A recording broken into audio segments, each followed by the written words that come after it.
Good morning friends, स्वागत है आपका आपके प्लेटफॉर्म RWS सिविल सर्विसेज पर। और मैं तैयार हूं आपके लिए NCERT सार बैच लेकर, जो आपकी लगातार चल रही है मंडे टू सैटरडे। इस बार भी सैटरडे को क्लास होगी और ज़रूरत होगी क्लास थोड़ी सी लंबी करेंगे अगर दूसरी क्लास नहीं हुई तो। प्रयास ये है कि जल्दी से जल्दी मध्यकालीन भारत को समाप्त किया जाए, फिर आधुनिक भारत है। अभी हमें 2-4 बुक और भी पढ़ने की आवश्यकता है। मध्यकालीन भारत तक अधिक परेशानी होती है क्योंकि ये पार्ट हम बहुत डीपली कभी भी नहीं पढ़ चुके होते हैं। तो आगे जब मॉडर्न हिस्ट्री में आएंगे तो थोड़ा सा वहाँ आसान हो जाएगा, बहुत अधिक दिक्कतें हमें नहीं होंगी। तो दिल्ली सल्तनत का यह भाग है। अब हम लोग चैप्टर में नए चैप्टर में प्रवेश कर चुके हैं और यह चैप्टर आपका कौन सा है? तो चैप्टर है आपका, मैं बता देता हूँ बड़ा करके, कि चैप्टर 2 चल रहा था, ये हमारा हो चुका है और यहाँ अब हम एंट्री कर चुके हैं। दिल्ली सल्तनत का भाग 1 है और 1200 से लेकर के 1400 ईस्वी के बीच में जो घटनाएं घटित हुई है उनको मुझे देखना है, आपको देखना है इस क्लास के अंदर। एक से अधिक क्लासेस लगेंगे क्योंकि यहाँ पर जो चर्चाएं हैं बहुत सारे शासकों की होती है। इस बीच की क्या घटना है मैं थोड़ा सा ब्रीफ करूँगा, फिर क्लास की शुरुआत करूँगा। कहाँ से पढ़ना है ये चैप्टर? तो चैप्टर नंबर 6 पढ़ना है 11 क्लास के ओल्ड NCERT को, जिसको हम सतीश चंद्रा की NCERT कहते हैं। सतीश चंद्रा की अलग से स्पेशल बुक भी आती है, चाहे तो वो खरीद सकते हैं, नहीं तो कोई ज़रूरत नहीं है। जनरल स्टडीज़ के बच्चे को अभी तो बिल्कुल नहीं, NCERT वाले में तो बिल्कुल भी आवश्यकता नहीं है। टाइम होगा तभी आप इसको खरीदेंगे। ठीक है बच्चे, तो वेरी गुड मॉर्निंग। पहले मैं आपका चैट देख लूँगा, फिर मैं आगे बढ़ूँगा। नहीं है निज़म, चलिए। अच्छा, आज क्लास नहीं है उनकी तो थोड़ा हो सकता है कि लंबा ले लें, फिर कोई दिक्कत नहीं है। अगर ज़रूरत होगी तो 2 घंटे ले सकते हैं, कोई दिक्कत नहीं है। अगर आप लोग खाली हैं तो मैं क्लास को कंटिन्यू कर दूंगा और चाहूँगा, देखता हूँ 2 घंटे नहीं, जहाँ तक हो सकता है वहाँ तक मैं चाहूँगा ये चैप्टर कम से कम कंप्लीट कर दो। ठीक है ना टुनटुन जी? मैं चाहूँगा कि आज कम से कम ये चैप्टर कंप्लीट कर दो, तो वो मुझे बाध्यता नहीं रहे कि मैं इमीडिएट क्लास को छोड़ूंगा ही, तो ये बाध्यता नहीं रही। तब देखता हूँ कि कहाँ तक ये चैप्टर चलता है। तो बात हो रही थी दिल्ली सल्तनत की, तो ले लेते हैं यही हेडिंग बाहर में, 1200 टू 1400 ईस्वी का दिल्ली सल्तनत है। लिखेंगे हेडिंग दिल्ली सल्तनत। और दिल्ली सल्तनत को देखें तो यहाँ हमने देखा कि 1200 से 1400, यही था ना, 200 सालों का था। 1200 से 1400 ईस्वी का एक तरह से दिल्ली सल्तनत ईस्वी। और इसको यहां पर एक शब्द लिखा हुआ है मामलुक वंश। यहां एक शब्द दिया हुआ है मामलुक वंश। दिल्ली सल्तनत लिखा है, 200 साल का कार्यकाल यहां दिया हुआ है और इसके साथ एक लिखा हुआ है मामलुक वंश। यहां समझना होगा पहले कि दिल्ली सल्तनत क्या है, फिर हमें दूसरे शब्द की व्याख्या करनी होगी कि मामलुक क्या है। बातें स्पष्ट हो जाएंगी, फिर आगे हम लोग फैक्ट्स डालना शुरू करेंगे। दिल्ली सल्तनत का मतलब क्या है? दिल्ली सल्तनत का मतलब होता है कि ऐसी सल्तनत जिसका आधार दिल्ली में बना हो, जिसका आधार कहां बना हो? दिल्ली में स्थापित, दिल्ली में स्थापित हो, ऐसा सल्तनत जिसका आधार दिल्ली में स्थापित हो। तो ये तो हम समझ गए कि दिल्ली सल्तनत का मतलब है कि ऐसा सल्तनत जिसका आधार दिल्ली में हो। लेकिन यहां सवाल फिर फंसा रहेगा, ये सल्तनत क्या होता है? तो सल्तनत ले लेते हैं। तो सल्तनत का मतलब क्या होता है? सल्तनत का मतलब होता है सुल्तान द्वारा द्वारा शासित क्षेत्र, सुल्तान द्वारा शासित क्षेत्र। हमने क्या देखा कि दिल्ली सुल्तान सल्तनत का मतलब है ऐसी सल्तनत जिसका आधार दिल्ली में स्थापित हो। सल्तनत मतलब है सुल्तान द्वारा शासित क्षेत्र। अब ये सवाल और भी बना रहा, ये सुल्तान है कौन भाई? सुल्तान कहां से आ गया? यहां पर सल्तनत ही लिखना था। ओके, सुल्तनत नहीं लिखना था, सल्तनत ही लिखना था। यहां इसका तात्पर्य एक सवाल और यहां बन जाएगा, यहां पर सुल्तान कौन है भैया? सुल्तान कौन है? तो सुल्तान है वे गुलाम सरदार, वे तुर्की गुलाम सरदार गुलाम सरदार जो अब्बासी खलीफा के कार्यकाल में दूरस्थ क्षेत्रों में नियुक्त किए गए थे। दूरस्थ क्षेत्रों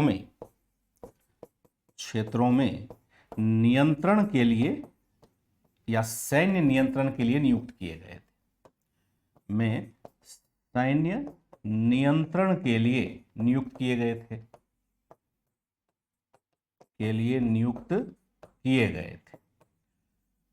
ठीक है, एक एक बातें हम लोग स्पष्ट कर रहे हैं।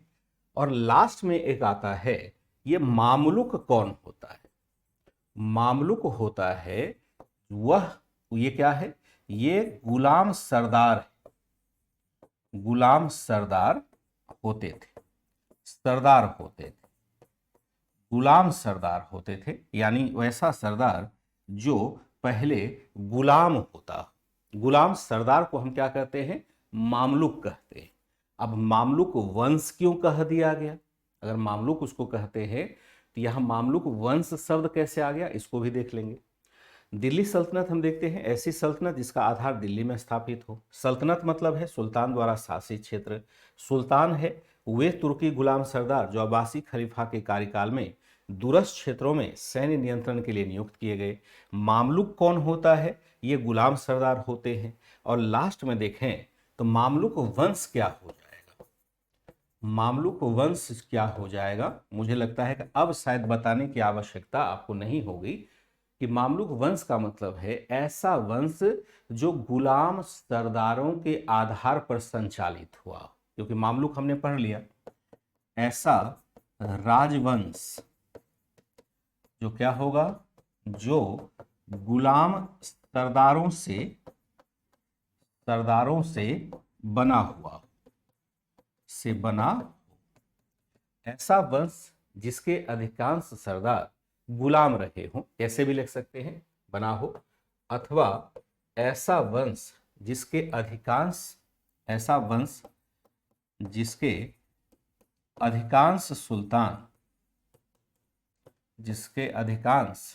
शासक क्या होते हैं?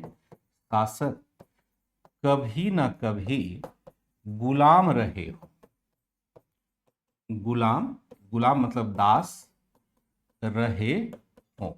गुलाम मतलब होता है दास, स्लेव।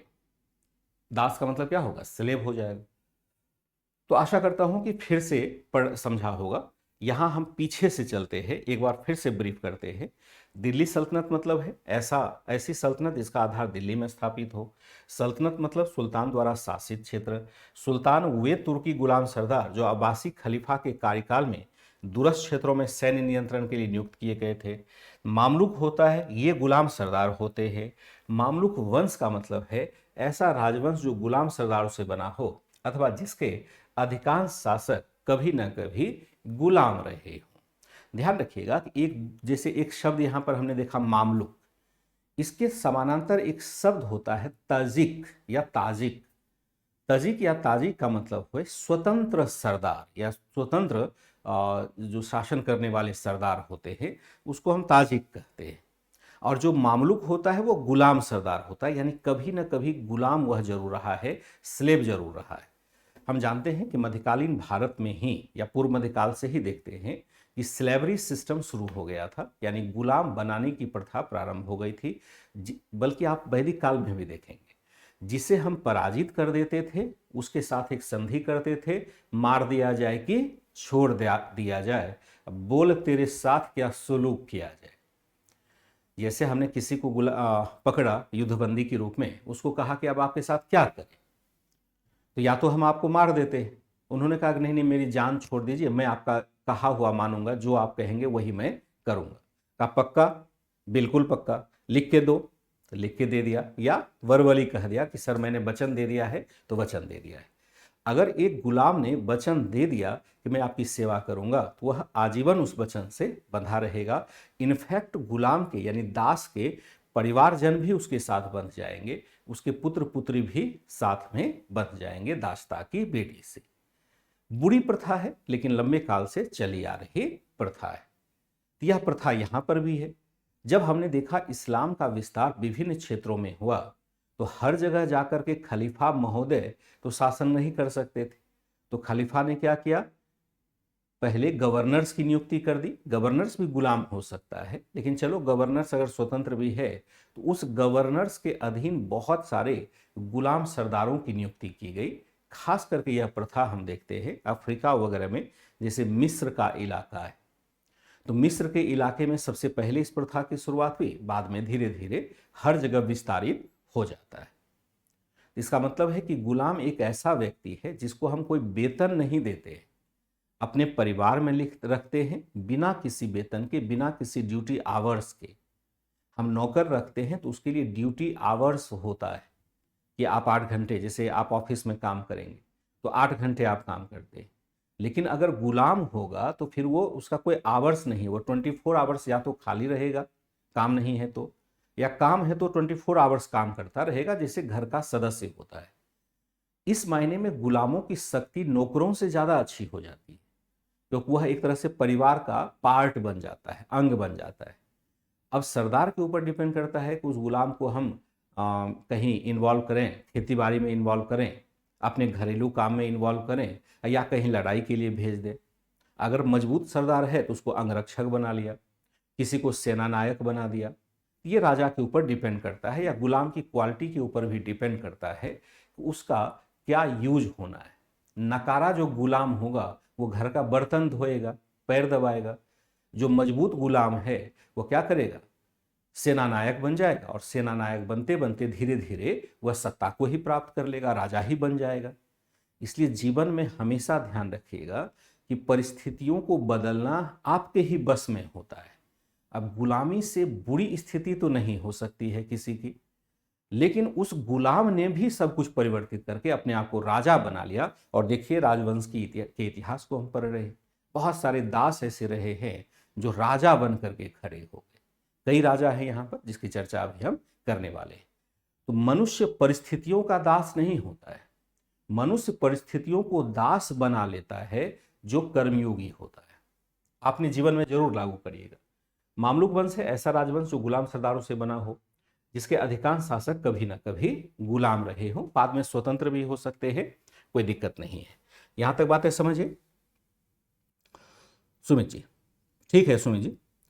कभी ना कभी टूटेगा है, जरूरी नहीं है, आवश्यक नहीं है। हो सकता है कि मालिक ही उसको फ्री कर दे, हो सकता है कि मालिक ही उसको फ्री कर दे। देखिए गुलामों की स्थिति, अगर मैं यहाँ ज़्यादा डिटेल्स में नहीं जाना चाहूँगा, अगर गुलामों की स्थिति पर अध्ययन करेंगे तो हो सकता है कि धीरे धीरे मालिक को इतना अच्छा वो लगने लगे कि कहा कि मैं बेटा बना लेता हूँ, दासत्व से मुक्त करता हूँ। जैसे कि आप कुतुबुद्दीन ऐबक को देखेंगे, इल्तुतमिश भी गुलाम था, बलबन भी गुलाम था, लेकिन बाद में धीरे धीरे वो स्वतंत्र हो जाता है। दूसरा, गुलामों की भी स्थिति ये होगी कि अगर मालिक उसको चाहे तो मुक्त कर सकता है स्वयं, जैसे अभी हमने कहा।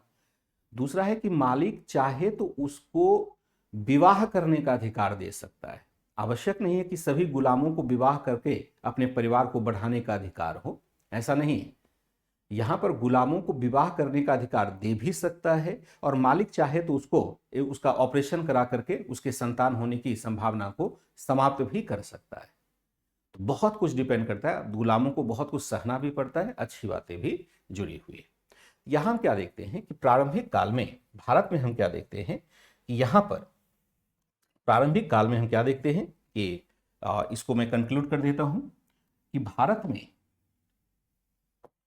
में जब तुर्की शासन की स्थापना हुई, तुर्की शासन की स्थापना हुई, तो वहां पर क्या होता है हुई, तो इसके प्रारंभिक जितने भी सुल्तान थे, प्रारंभिक सुल्तान क्या थे, सुल्तान कभी ना कभी गुलाम रह चुके थे, कभी ना कभी गुलाम रह चुके थे, गुलाम रह चुके थे। इसलिए इस प्रारंभिक सुल्तान के वंश को गुलाम वंश या गुलाम वंश अथवा मामलुक वंश भी कहा जाता है। मामलुक वंश भी कहा जाता है। गुलाम वंश अथवा मामलुक वंश भी कहा जाता है, वंश भी कहा जाता है। हालांकि आउट ऑफ एनसीईआरटी जाएं, यहां पर आपको एक नया शब्द मिलेगा कि हालांकि अब नए स्तर पर अगर हम नए किताबों को देखें तब गुलाम या मामलुक वंश का प्रयोग नहीं किया जाता है। नए किताबों में अब यहां इनके लिए इलवरी वंश का प्रयोग किया जाता है। हालांकि यह लिख सकते हैं, हालांकि नए तथ्यों के आधार पर, नए तथ्यों के आधार पर इसे अब क्या कहा जाने लगा, आधार पर इसे इलवरी वंश कहा जाने लगा।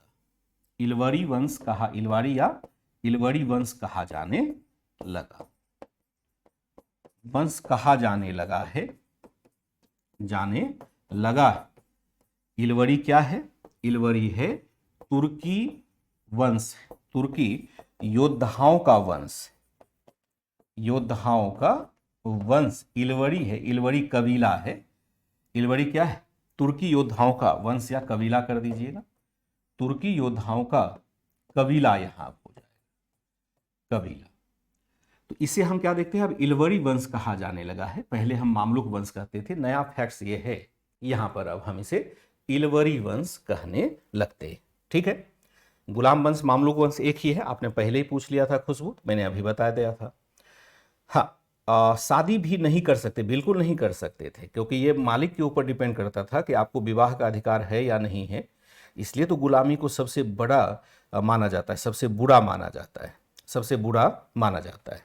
ठीक है, तो यहां हम क्या देखते हैं कि कभी न कभी यहां पर गुलाम, कभी न कभी गुलाम रह चुके थे। जैसे इसका अगर हम उदाहरण यहां पर ले तो जैसे हम देखते हैं ऐबक, कुतुबुद्दीन ऐबक को हम देखते हैं गोरी का गुलाम था। गोरी और गौरी एक ही होता है, गौरी नहीं लिखते, गोरी लिखते। ऐबक क्या है? गुलाम है, किसका? गोरी का। आप देखेंगे इल्तुतमिश किसका गुलाम है? इल्तुतमिश गुलाम है ऐबक का गुलाम, ऐबक का गुलाम था। फिर आप देखेंगे बलबन किसका गुलाम था? इल्तुतमिश का गुलाम था, का गुलाम था। इस तरह से हम क्या देखते हैं कि बहुत सारे शासक एक दूसरे के गुलामी करते रहे थे, बाद में स्वतंत्र हो जाते। ये नहीं कि सब दिन के लिए इसके था, जब इसको प्रभाव इसका स्थापित हो जाता है। जैसे आप ऐबक को देखेंगे, कुतुबुद्दीन ऐबक, तो गोरी ने कहा कि भाई यही मेरा पुत्र है, क्योंकि कुतुबुद्दीन ऐबक के अलावा मतलब एक दो सरदार और भी थे, दास सरदार, लेकिन गोरी को कोई पुत्र नहीं था, यानी उसका वंश चलाने वाला कोई नहीं था। तो गोरी ने कहा कि यही तीनों सरदार मेरे असल पुत्र है, उन्होंने यही मान लिया। फिर आप देखते हैं जैसे ऐबक, ऐबक ने किसको बनाया? इल्तुतमिश को गुलाम बना लिया। तो इल्तुतमिश को गुलाम बना लिया तो ऐबक को पुत्र तो था, तो फिर कैसे? इल्तुतमिश इतना भाग्यशाली था, इतना मतलब बढ़िया योद्धा था और देखने में सुंदर या सभी गुणों से संपन्न था। मिन्हाजुस सिराज इसके बारे में कहता है कि इतना गुणी सुल्तान कभी नहीं दिल्ली सल्तनत को मिला जितना कि इल्तुतमिश हुआ करता था। अब इतने बड़े अच्छे व्यक्ति को हमेशा गुलाम बना के तो नहीं रखेंगे, तो ऐबक ने आगे जाकर के उसको स्वतंत्र कर दिया और उसको विवाह का अधिकार ही नहीं दिया, बल्कि अपनी बेटी से उसका विवाह कर दिया। तो आप समझिए उसकी स्थिति तो दामाद जैसी हो गई ना, ऐबक का दामाद हो गया। फिर आप देखते हैं इल्तुतमिश, इल्तुतमिश का बलबन गुलाम है, इल्तुतमिश का गुलाम था। आगे देखेंगे इल्तुतमिश के समय तो इसने सेवा करी ही करी, फिर इसके दूसरे ही शासक जो इल्तुतमिश का पुत्र था उसके काल में सेवा की। और बलबन ने क्या किया कि अपनी बेटी का विवाह, ये मुक्त हो चुका है 36 के आसपास, तो बलबन ने अपनी बेटी का विवाह कर दिया नासिरुद्दीन महमूद जो दिल्ली सल्तनत का सुल्तान था उससे, यानी एक तरह से वह भी संबंधी हो गए। ये सब प्रक्रिया चलती रही है और इसी क्रम में हम क्या देखते हैं कि दासों में भी सरदार, सरदारों में भी बहुत सारे सरदार, यानी अलग अलग प्रकार के राजा बनते रहे। तो हमने क्या देखा? बहुत सारे यहां पर दास सरदार होते हैं। यहां हम क्या देखते हैं कि जो कुछ राजवंश यहां पर होता है, मामलुक राजवंश कैसे होता है? राजवंश यहां देखेंगे गोरी की मृत्यु के पश्चात, की मृत्यु के पश्चात इसको सत्ता मिली, पश्चात भारत की सत्ता कुतुबुद्दीन ऐबक को प्राप्त हुई। कुतुबुद्दीन ऐबक को प्राप्त होती है, ऐबक को प्राप्त हुई, जो कि उसका गुलाम सरदार था। जो कि क्या था? जो कि उसका गुलाम। अब देखिए, कल एक मैंने प्रश्न डाला था, मैं रोज डालता हूं एक प्रश्न। कुछ बच्चों ने अतिरिक्त दिमाग लगा दिया। कभी कभी क्या होता है, हम गलत तरीके से पढ़ लेते हैं और मीनिंग्स को फिर डाइवर्सिफाइड कर दे, मतलब उसको बढ़िया से हम समझ नहीं पाते। बच्चों ने कहा कि कुतुबुद्दीन ऐबक ने भले चंदावर की लड़ाई लड़ी होगी, लेकिन लड़ी तो गोरी के नाम पर, तो गोरी ही होना चाहिए। क्या प्रश्न के विकल्प की यह भाषा थी कि हम इतना दिमाग उसमें लगा पाए? सीधा सीधा पूछा गया था, चंदावर की लड़ाई कुतुबुद्दीन ऐबक ने लड़ी थी, ना कि मोहम्मद गोरी ने। गोरी उसमें नहीं था, वह तो चला जाता है गजनी, वापस गौड़ क्षेत्र चला जाता है, क्योंकि वहां उसको ख्वारिज़मी शासक से लगातार लड़ाई करनी पड़ रही है, वह आता जाता रहता है। यहाँ असल में जो प्रसार का श्रेय है वह कुतुबुद्दीन ऐबक को जाता है। ये बात अलग है कि उसने गोरी के नाम पर ही विजय हासिल की, लेकिन लड़ कौन रहा था? प्रश्न हमने ये पूछा था। तो आप लोग अतिरिक्त दिमाग लगा करके आंसर गलत करते हैं और केवल 39-40% के आसपास बच्चे आंसर दे पाते हैं। तो आप समझ लीजिए कि इतना स्लो चलने के बाद, सब कुछ करने के बाद आप कहाँ से आ रहे हैं, कितना, मतलब एक तरह से हमने पहले कुछ नहीं पढ़ा। अपने बच्चों को जरूर सलाह दीजिएगा, जो आपने गलती की है वो आप अपने अगली पीढ़ी को, या भाई बहन जो छोटा है ना, उसको ये गलती मत करने दीजिएगा। आपके ऊपर दायित्व है। अभी आपके छोटे भाई बहन स्कूल में होंगे, उनको बताइए कि बेटा नहीं पढ़ोगे, छोटी छोटी बातें समझ में नहीं आएंगी और आगे चल करके हमेशा दिक्कत होगी। नौकरी पकड़ना तो छोड़ो, आगे जब बोलचाल में भी बात करोगे ना, किसी से बातचीत करोगे, तो आपकी अज्ञानता समझ में आ जाएगी कि आपको आता कुछ नहीं। तो हमें क्या करना है, स्कूल के दिनों में बहुत जम के पढ़ना है। हम भी क्या पढ़ रहे हैं, स्कूल की किताबों तो पढ़ा रहे हैं। अगर स्कूल में आपने ये सब चीज़ पढ़ लिया होता तो फिर ये पढ़ने की आपको क्यों आवश्यकता पड़ती? स्कूल के किताब को हम आईएएस की तैयारी के लिए पढ़ा रहे हैं, क्यों भैया? क्योंकि आपने वहाँ पर कैचअप नहीं किया उसको। तो ध्यान से अपने, कम से कम अगली पीढ़ी को जरूर दीजिए सलाह। गोरी की मृत्यु के पश्चात भारत की सत्ता कुतुबुद्दीन को प्राप्त हुई, जो उसका गुलाम था। वैसे गोरी के अन्य दो गुलाम भी थे। गोरी के अन्य दो गुलाम भी थे, दो शक्तिशाली गुलाम थे। शक्तिशाली गुलाम और थे, गुलाम और थे, जैसे और थे। उदाहरण लेंगे, उदाहरण है यहां पर ताजुद्दीन यल्दौज। ताजुद्दीन यल्दौज एक हो जाएगा। ये कहां है? गजनी क्षेत्र का प्रशासक था, क्षेत्र का प्रशासक था। और दूसरा जो हो जाएगा वह हो जाएगा नासिरुद्दीन कुबाचा। नासिरुद्दीन कुबाचा हो जाएगा। और ये कहां का क्षेत्र है? ये है आपका सिंध तथा मुल्तान का प्रशासक था, मुल्तान का प्रशासक। आगे हम क्या देखते हैं? प्रशासक था। आगे यल्दौज ने ऐबक के समक्ष चुनौती उत्पन्न की, जिसके पश्चात ऐबक ने क्या कर दिया? पश्चात ऐबक ने यल्दौज को पराजित किया, पराजित कर पहले गजनी फिर लाहौर पर कब्जा कर लिया। लाहौर पाकिस्तान में है, लाहौर पर कब्जा कर लिया। यल्दौज को रोकने के लिए उसने क्या किया? रोकने के लिए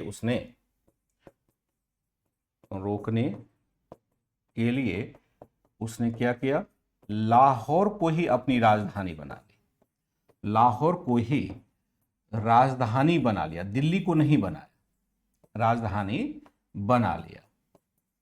वह नियम से दिल्ली बनाना चाहिए, लेकिन दिल्ली नहीं बना। उसको पता था कि हमारे पास भी वही समस्या आने वाली है जो पृथ्वीराज चौहान के समय थी। मैं बताता हूँ क्या है, एक बार लिख लीजिए, मैं बोर्ड पर आता हूँ। गौरी की मृत्यु के पश्चात भारत की सत्ता कुतुबुद्दीन ऐबक को प्राप्त हुई, जो कि उसका गुलाम था। वैसे गौरी के अन्य दो शक्तिशाली गुलाम और थे। गौरी के अन्य दो शक्तिशाली गुलाम और भी थे, जैसे ताजुद्दीन यलदौज देखते हैं, गजनी क्षेत्र का प्रशासक है। नासिरुद्दीन कुबाचा है, सिंध और मुल्तान क्षेत्र का प्रशासक है। आगे यलदौज ने ऐबक के समक्ष चुनौती उत्पन्न की, जिसके पश्चात ऐबक ने यलदौज को को पहले गजनी फिर लाहौर पराजित कर दीजिएगा, पराजित कर पहले गजनी फिर लाहौर पर कब्जा कर लिया। यलदौज को रोकने के लिए उसने लाहौर को ही राजधानी बना लिया। आशा करता हूं लिख लेंगे। देखिए होता क्या है, समझिए बात क्या हुई कि यहां पर गौरी की मृत्यु हो जाती है 1206 ईस्वी में। जब मृत्यु होती है तो गौरी का असल शासन कहां से चल रहा था? असल शासन गजनी से चल रहा था। गोर और गजनी से, गोर तो चलिए हाथ से चला गया था, गजनी से चल रहा था। गजनी यानी अफगानिस्तान का क्षेत्र है। तो गजनी से जब शासन चल रहा था तो यहां का प्रशासक कौन बनता है? बनता है आपका ताजुद्दीन यलदौज। तो ताजुद्दीन यलदौज ने कहा कि मेरे भाई, जब मैं गौरी के स्थान पर उनके सत्ता पर बैठा हूं या उनके सिंहासन पर बैठा हूं, मोहम्मद गौरी के स्थान पर मैं बैठा हूं, कहां पर? गजनी में बैठा हूं, तो भैया कुबाचा और ऐबक मेरे अनुचर हो गए ना, उसी तरह से जैसे आप गौरी के अनुचर थे। आप अलग अलग कहां शासन स्थापित कर रहे? समझना बात। इसने कहा कि मैं गजनी पर हूं और गजनी के अंदर ही दिल्ली आता है, तो दिल्ली हो, सिंध हो, मुल्तान हो, वहां का जो भी शासक होगा वह मेरे अंडर आएगा। मैं आपका राजा हूं, वैसे ही जैसे कि गौरी साहब हुआ करते थे। अब गौरी साहब की जगह मैं स्थापित हूं, आप मेरे अंडर आ गए। तो ऐबक ने कहा कि ऐसे कैसे? जीता मैंने, कहोगे कि मैं आपके सामने आ जाऊं? ये संभव है क्या? कुबाचा ने भी कहा कि भाई मैं पावरफुल हूं और मेरे समान तुम भी गुलाम ही हो, कोई अलग से हो नहीं। कोई गौरी साहब के पुत्र होते तो बात अलग है। तुम भी गुलाम, मैं भी गुलाम, तो तुम्हारे अंडर में क्यों आऊं? तुम मेरे अंडर आओ। इसका कहना था कि नहीं, मेरे अंडर आना पड़ेगा, क्योंकि गजनी का क्षेत्र मेरा है और गजनी के ही अंदर शाही साम्राज्य का भाग आता है। इस बात को लेकर के एक विवाद होता है। और ऐबक तो वैसे भी बहुत शक्तिशाली था, गौरी के सबसे करीब भी था। उसने कहा कि आ जाओ फिर निपट लेते हैं। और ऐबक यहाँ से सेना लेके निकलता है दिल्ली छोड़ करके, और सीधा जाके गजनी पर ही नियंत्रण कर लेता है। बोला कि चलो तुम्हारा झंझट खत्म होता है। हालांकि ताजुद्दीन यलदौज भाग जाता है वहां से, क्योंकि यलदौज वहां के शासन में बड़ा ही लोकप्रिय था। तो वहां कुतुबुद्दीन ऐबक को मन लगा नहीं, क्योंकि वो उसका क्षेत्र नहीं था। वह उसने गजनी को खाली कर दिया और गजनी को खाली करके लाहौर में आकर जरूर बैठ गया। कहा कि अब आना इधर, मैं दिल्ली नहीं जाऊंगा, लाहौर में बैठा रहूंगा। ऐसा इसलिए, आपने एक समय देखा था पृथ्वीराज चौहान और जब गौरी के बीच में युद्ध हो रहा था, तो गौरी इसलिए चौहान के राज्य पर हमला करने में सफल हुआ कि चौहानों ने अपना नियंत्रण पंजाब पर नहीं रखा था। अगर पंजाब पर चौहान प्रत्यक्ष रूप से जाके बैठे होते, सपोज दैट जैसे जिस लाहौर की हम बात करते हैं, अगर चौहानों की राजधानी दिल्ली की जगह लाहौर में होती तो युद्ध कहां होता? लाहौर में होता, लाहौर के आसपास के क्षेत्र में होता। तो स्वाभाविक है कि दिल्ली हमारी उस समय तक सुरक्षित होती। तो यह इसे पता था, कुतुबुद्दीन ऐबक उसी प्रक्रिया से गुजर चुका था। उसने कहा कि अगर मैं दिल्ली में बैठ करके यालदौज को चुनौती दूंगा तो आगे बढ़ते बढ़ते फिर तराइन के मैदान में आ जाएगा, इसलिए मैं लाहौर में जाके बैठता। उसने दिल्ली छोड़ दिया और जाके लाहौर में अपने आप को स्थापित किया। कहा कि आ जाओ भाई, फिर लाहौर में ही निपट लेते हैं तुमसे। ये एक अच्छा कदम माना जाएगा चौहान की तुलना में। आगे हम देखते हैं यलदौज ने ऐबक के समक्ष चुनौती उत्पन्न की, जिसके पश्चात ऐबक ने यलदौज को पराजित कर पहले गजनी फिर लाहौर पर कब्जा कर लिया। यलदौज को रोकने के लिए उसने लाहौर को ही राजधानी बना लिया। आशा करता हूं कि सारी बातें समझ पा रहे होंगे। ठीक है।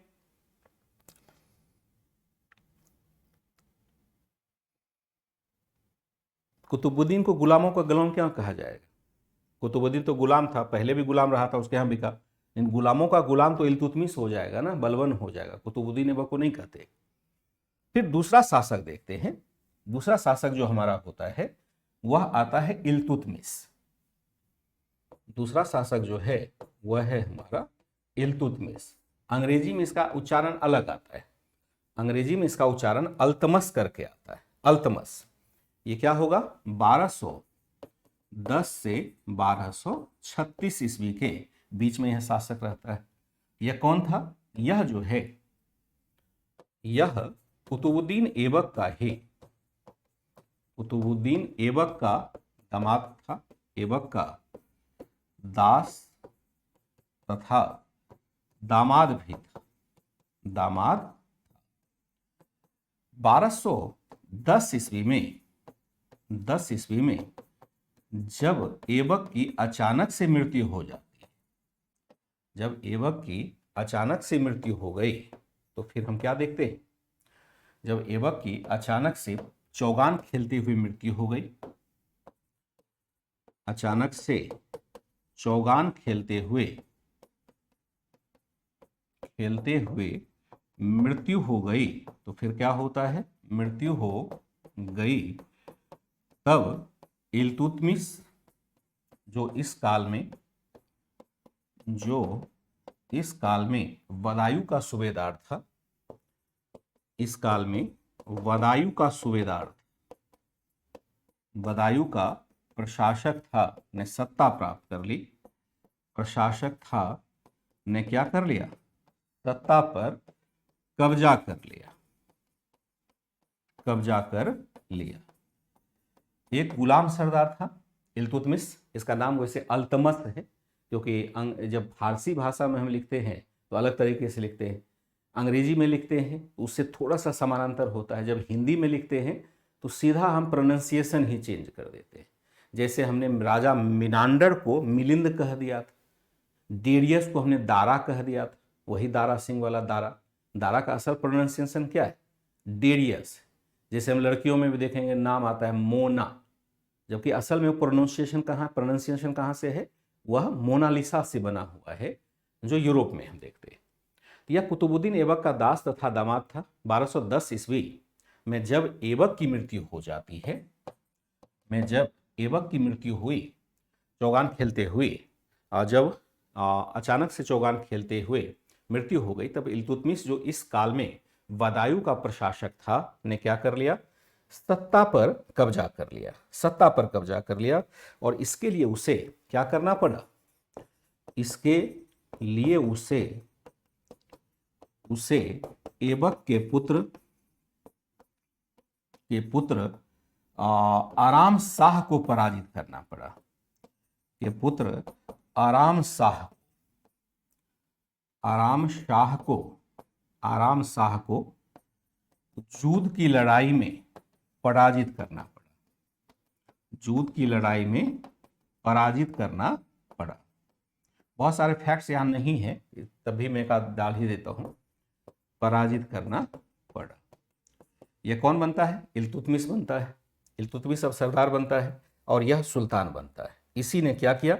इसी ने ऐसे लिखेंगे, इसी ने वास्तविक रूप में दिल्ली सल्तनत को संगठित किया, दिल्ली सल्तनत को संगठित किया, जबकि इसके समक्ष अनेक बाधाएं, दिल्ली सल्तनत को संगठित किया जबकि इसके समक्ष अनेक बाधाएं थी, इसके समक्ष अनेक बाधाएं थी। संगठित किया जबकि इसके समक्ष अनेक बाधाएं थी। कैसी बाधाएं थी? बाधाएं थी। इसी ने वास्तविक रूप से दिल्ली सल्तनत को संगठित किया जबकि इसके सामने अनेक कठिनाइयां थी, अनेक बाधाएं थी। तराइन यहां पर पंजाब के पास है, पंजाब का क्षेत्र है। मुल्तान में मैप में दिखा दूं तो आज तो मैप शायद मैंने लाया नहीं हुआ, क्योंकि रोज रोज एक ही चीज दिखा रहा था। तो मुल्तान अगर देखो कहीं आ जाए तो, हाँ देखो आ गया है। अब देखो जरा मैप में दिखाई देता हूं, क्योंकि मैं जानता हूं कि आपको मैप की जरूरत होगी। अब देखो यहां पर मुल्तान कहाँ है? ये है ना, मुल्तान का क्षेत्र है। हम देखते हैं कि लाहौर का क्षेत्र यहाँ है, दिल्ली का क्षेत्र यहाँ है, मथुरा यहाँ है, अजमेर है, रणथंबोर है, ग्वालियर है, कन्नौज है जहां चंदावर की लड़ाई हुई थी। फिर हम गौड़ देखते हैं, बंगाल में आ जाता है। बनारस का क्षेत्र है, प्रयाग का क्षेत्र है। ठीक है, इस तरह से हम क्या देखते हैं, उज्जैन का क्षेत्र है। ये आपका सिंधु नदी का क्षेत्र है, ध्यान रखिएगा। ये क्या है, सिंधु नदी का, सॉरी यहां से आएगा सिंधु नदी का क्षेत्र है। और इसी सिंधु नदी के किनारे या मुल्तान है, यहां से लेकर के ये वाला जो एरिया है ये कुबाचा के अधीन आएगा। और यहां से अगर आप जाएंगे तो ये तो पेशावर है, यहां आएंगे तो यहां आपका गजनी होगा जो कि अफगानिस्तान ईरान अफगानिस्तान पाकिस्तान के बॉर्डर पर है। तो जो आप ये एरिया देखते हैं ना, ये देखिए, ये मैं एक मार्किंग कर रहा हूं, ये एरिया जो आप देख रहे हैं असल में यह एरिया ऐबक का है, ऐबक का यहां पर लिखा हुआ है। और जो दूसरा एरिया आप देखते हैं ये एरिया आपका फैला हुआ है किसके काल में, ये है आपका अलाउद्दीन तक जाकर के फैलता है। ऐबक एक छोटे से एरिया में ही अभी शासक है, बहुत बड़ा एरिया नहीं है जिसमें कि हर जगह देखेंगे कि इसका आधिपत्य नहीं है। मुल्तान हमने देख लिया, मुल्तान कुबाचा था यहाँ पर। हमने क्या देखा, इसी ने वास्तविक रूप से दिल्ली सल्तनत को संगठित किया, जबकि इसके समक्ष हम क्या देखते हैं, इसके समक्ष बहुत सारी बाधाएं थी, जो बहुत सारी बाधाएं यहां पर आ गई थी। क्या बाधाएं थी, चौगान को पोलो बोलते हैं, आधुनिक पोलो जैसा। बाधाएं क्या थी जरा देख लेते हैं।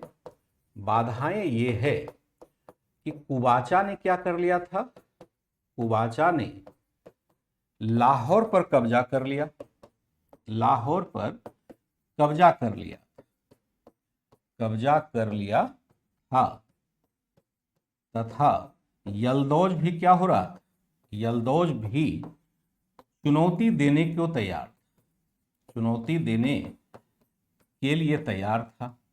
यानी इस दोनों ने सोचा अब इसको हरा ही देते हैं, के लिए तैयार था।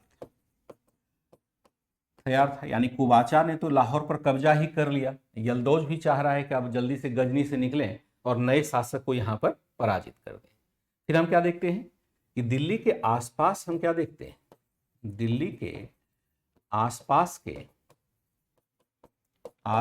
के राजपूत शासक फिर से स्वतंत्र हो गए, राजपूत शासक फिर से स्वतंत्र हो गए, स्वतंत्र हो गए, फिर से स्वतंत्र हो गए थे। तो हमने क्या देखा, कुबाचा ने लाहौर पर कब्जा कर लिया था, दिल्ली के आसपास के जो शासक थे वह खुद स्वतंत्र हो जाता है। ठीक है, बंगाल में हम क्या देखते हैं, बंगाल के प्रशासक अली मर्दान खान ने, अली मर्दान खान, यहां नाम इसका है, अली मर्दान खान ने क्या कर लिया था, खान ने स्वयं को स्वतंत्र कर लिया था, स्वयं को बिहार तथा बंगाल में स्वतंत्र कर लिया, बिहार तथा बंगाल में क्या कर लिया, बंगाल में स्वतंत्र कर लिया, स्वतंत्र कर लिया। अब देखिए सारी सत्ता इसकी छीनी जा रही है, लाहौर रहा नहीं, दिल्ली के आसपास जितने राजपूत शासक थे वो फिर से स्वतंत्र हो चुके हैं, बंगाल भी आपके हाथ से निकल चल गया। फिर हम क्या देखते हैं, यहां पर हम क्या देखते हैं, बाहरी क्षेत्र पर देखते हैं कि बाह्य स्तर पर भी मंगोलों की समस्या उत्पन्न हो रही थी, बाह्य सीमा पर भी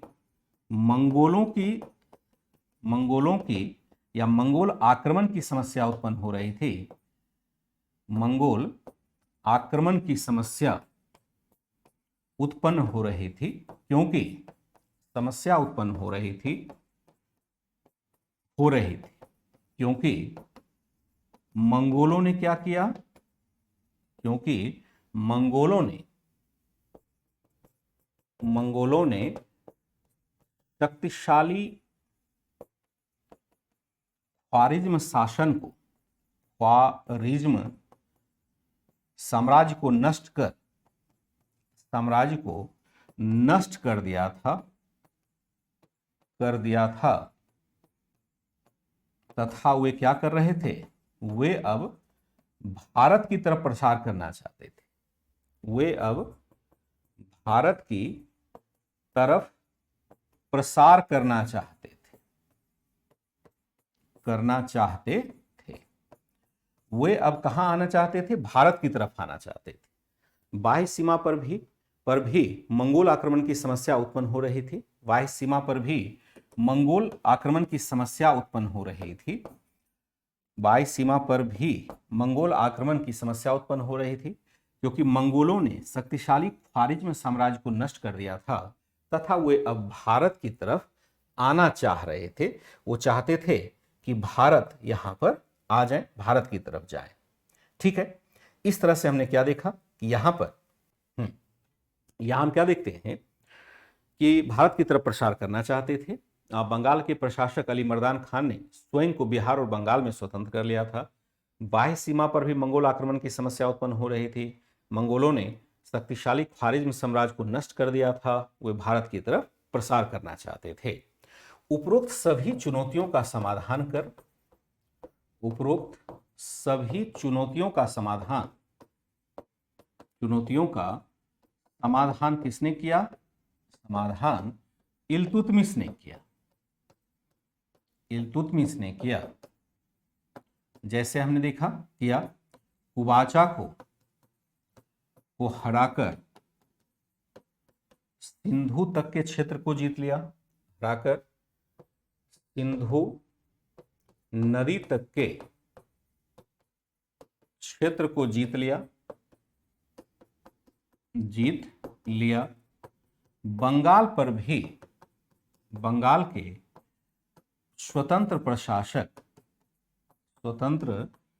प्रशासक जिसने ग्यासुद्दीन की उपाधि धारण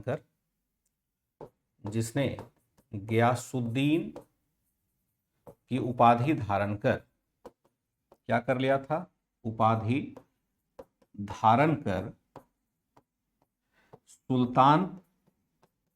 सुल्तान नाम के साथ, या ऐसे थोड़ा गड़बड़ हो जाएगा, उपाधि धारण कर स्वयं को स्वतंत्र सुल्तान घोषित कर दिया था,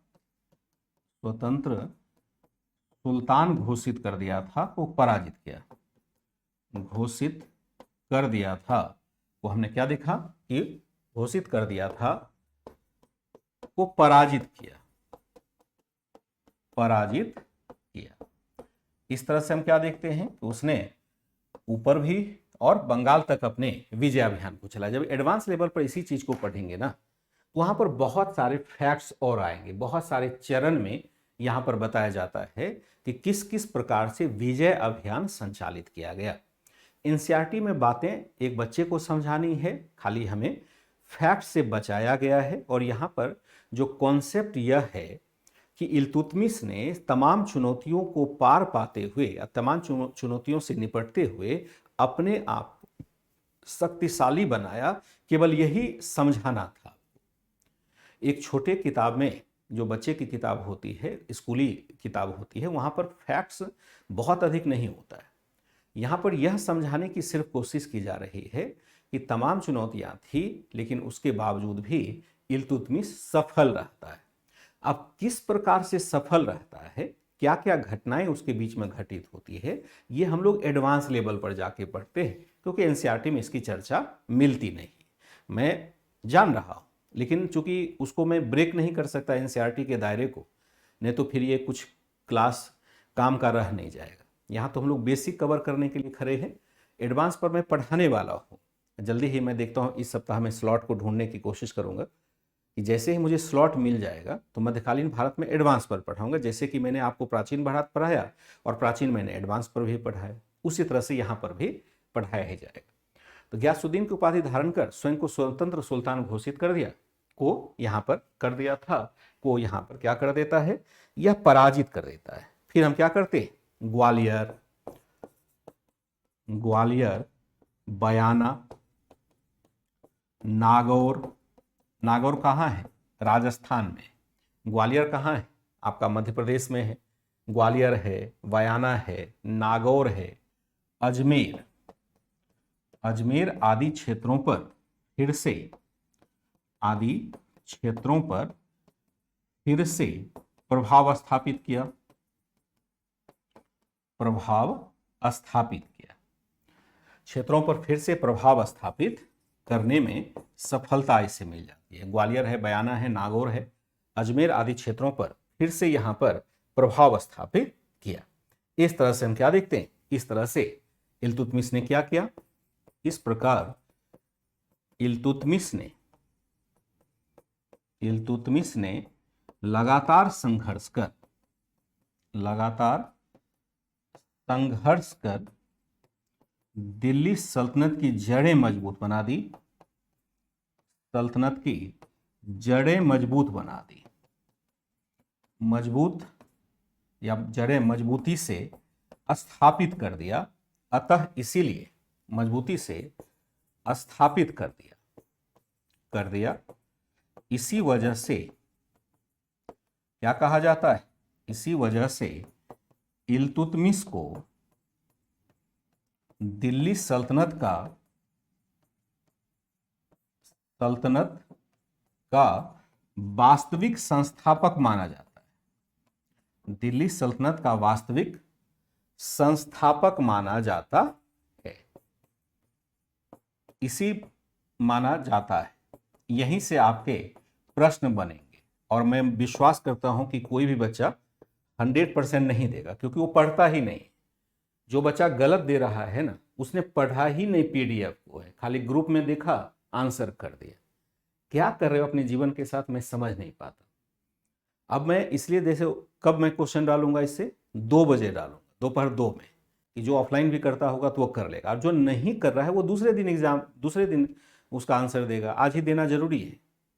मेरा तो काम है भाई, मैंने एक कमिटमेंट किया है कि मैं आपको हर तरह से सहायता करूंगा, तो मैं क्वेश्चन डाल देता हूँ बिना पढ़े। जबकि मैं यहाँ आपको चुनौती देता हूँ क्वेश्चन लिख करके। मैंने क्वेश्चन लिख दिया, क्वेश्चन का मार्क लगा दिया कि क्वेश्चन यहाँ से बनेगा। अब किस रूप में बनेगा वो तो मेरा विशेषाधिकार है, उस पर तो आप नहीं मुझे रोक सकते। क्वेश्चन मैं सीधे सीधे तो नहीं बनाऊंगा, क्योंकि सीधा सीधा तो आप बना ही लेंगे या नहीं भी बना सकते।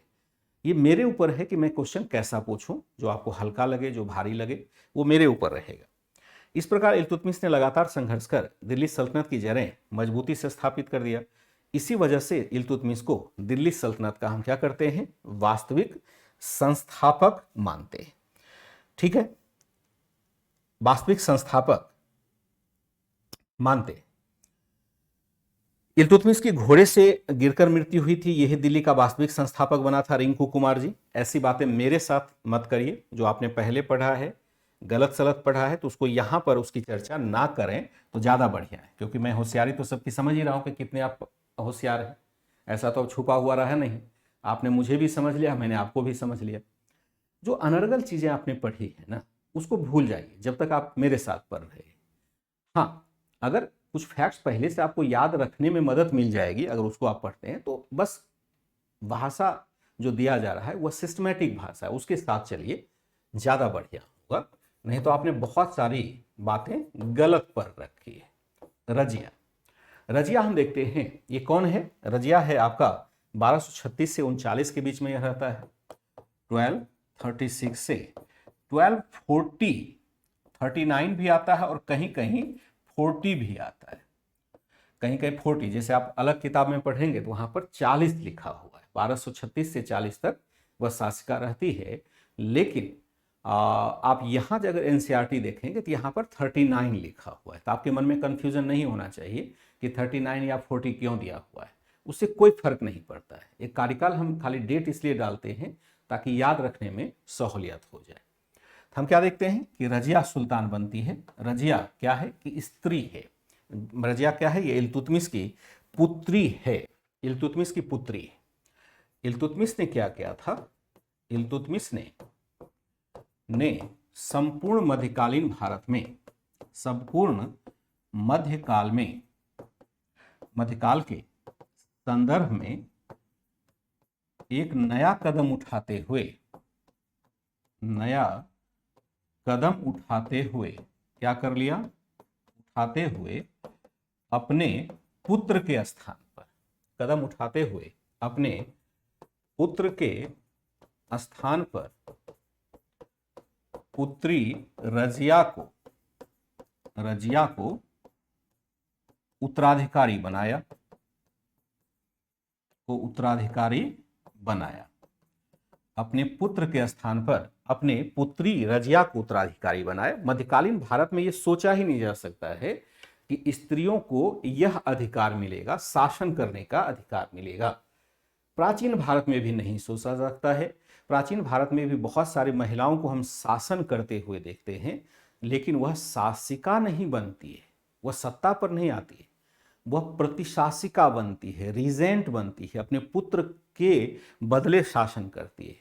जैसे आपने बाहुबली फिल्म देखा है ना, तो बाहुबली फिल्म में जो माताजी थे, तो माताजी कभी राजा नहीं बनती है, वह सिंहासन पर बेटे को बिठाएगी जब बेटा बड़ा हो जाएगा, और जब तक बेटा उस लायक नहीं हुआ है तब तक उनकी प्रतिशासिका बन करके, रीजेंट बन करके प्रशासन का संचालन करेगी। राजा बनना अलग चीज है ना। प्राचीन भारत में हम देखते हैं यह मिलता है कहीं कि महिलाओं को मिला है, और मध्यकालीन भारत में भी नहीं मिलता है। महिलाओं को हम प्रशासन में अधिकार दे दें, महिलाओं से हम सलाह मशविरा कर लें, लेकिन महिलाएं शासिका नहीं बनेंगी।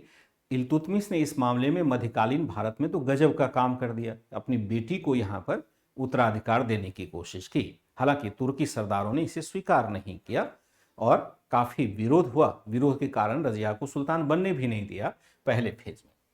इल्तुतमिश ने संपूर्ण मध्यकाल के संदर्भ में एक नया कदम उठाते हुए अपनी पुत्री क्या किया यहाँ पर, हमने क्या देखा, रजिया को उत्तराधिकारी बनाया। हालांकि इल्तुतमिश ने अपेक्षा रखी कि सभी सरदार उसके इस निर्णय का स्वागत करेंगे। अपेक्षा रखी कि सभी तुर्की सरदार उसके निर्णय का सम्मान करेंगे। कि सभी तुर्की सरदार क्या करेगा, सरदार उनके इस निर्णय का सम्मान करेंगे, इस निर्णय का सम्मान करेंगे। लेकिन हम क्या देखते हैं, सम्मान करेंगे। हालांकि इल्तुतमिश की मृत्यु के बाद, हालांकि इल्तुतमिश के मृत्यु के पश्चात, इल्तुतमिश की मृत्यु के पश्चात क्या होता है, हालांकि इल्तुतमिश की मृत्यु के पश्चात हम क्या देखते हैं, मृत्यु के पश्चात सरदारों ने रजिया को सुल्तान बनाने से मना कर दिया। ने रजिया को क्या कर दिया, रजिया को सुल्तान बनाने से मना कर दिया, सुल्तान बनाने से मना कर दिया,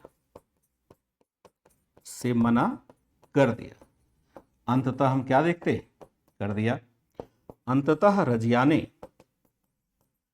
रजिया ने दिल्ली की जनता के सहयोग से, कि जनता के सहयोग से क्या कर लिया, सहयोग से सुल्तान बनने में सफलता पाई तथा अपनी स्थिति मजबूत करने के लिए,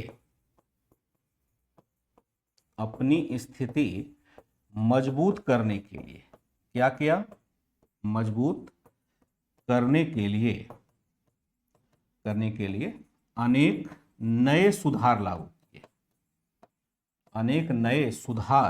लागू किए, जैसे कई सुधार यहां पर लागू होते हैं। इल्तुतमिश ने संपूर्ण मध्यकाल के संदर्भ में एक नया कदम बढ़ाते हुए पुत्र के स्थान पर पुत्री रजिया को उत्तराधिकारी बनाया। इल्तुतमिश ने अपेक्षा रखी कि सभी तुर्की सरदार उनके इस निर्णय का सम्मान करेंगे। हालांकि इल्तुतमिश की मृत्यु के पश्चात सरदारों ने रजिया को सुल्तान बनाने से मना कर दिया। अंततः रजिया ने दिल्ली की जनता के सहयोग से सुल्तान बनने में सफलता पाई तथा अपनी स्थिति मजबूत करने के लिए अनेक नए सुधार लागू किए। कौन से कैसे सुधार लागू किए, जरा इसको देख लेते हैं। ठीक है,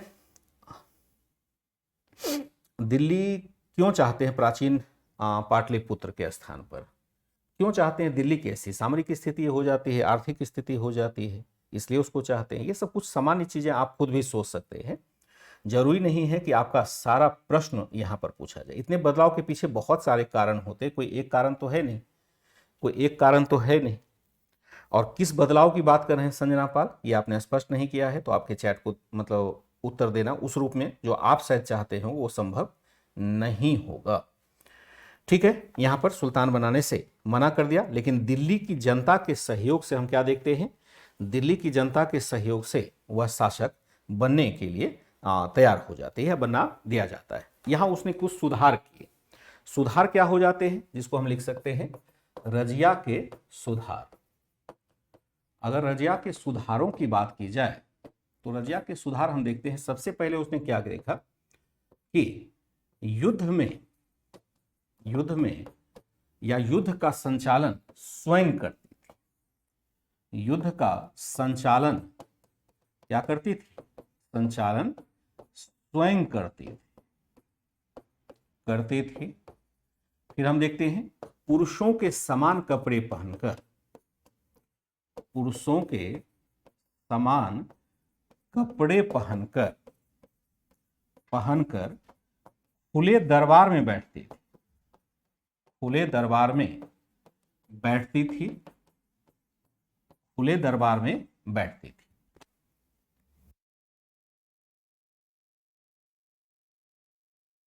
पुरुषों के समान कपड़े पहनकर खुले दरबार में बैठती थी। प्रशासन में क्या होता है, प्रशासन में गैर तुर्क को शामिल कर रही थी, शामिल कर प्रशासनिक अधिकारियों का सामाजिक आधार विस्तृत कर रही थी। प्रशासनिक अधिकारियों का सामाजिक आधार विस्तृत कर रही थी, आधार विस्तृत कर रही थी। ठीक है, हमने क्या देखा, पुरुषों के समान कपड़े पहनकर खुले दरबार में बैठती थी। प्रशासन में गैर तुर्क को शामिल कर प्रशासनिक अधिकारियों का सामाजिक आधार विकसित कर रही थी, सामाजिक आधार विकसित कर रही थी। एक तरह से नया चीज हम क्या देखते हैं कि नया हो जाता है। इस तरह से हम क्या देखते हैं, इस तरह से रजिया के उपरोक्त